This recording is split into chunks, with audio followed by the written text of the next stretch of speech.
फरमाया फ़इज़ा अरफुल्लाह, ओ मुआज़ बिन जबल, जब वो लोग अल्लाह को पहचान लें यानी अल्लाह की तौहीद को, तो तौहीद के बाद फ़अख़बिरहुम, उनको खबर दें कि अन्नल्लाह क़द फ़रज़ अलैहिम ख़म्स सलवातिन फ़ी यौमिहिम व लैलतिहिम। तौहीद के बाद, कलमा इस्लाम के बाद फिर उनको ये भी बतला कि अल्लाह ने दिन रात में तुम पर 5 नमाजें फर्ज की हैं।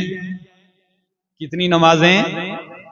5 नमाजें फर्ज हैं। अल्लाह अकबर।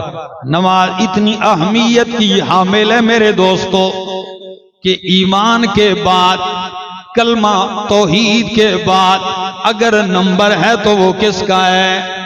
नमाज का है। और नमाज इबादतों में ऐसी जामे तरीन इबादत है कि नमाज सना भी है, नमाज हमद भी है, नमाज दुआ भी है, नमाज जो है तौहीद भी है।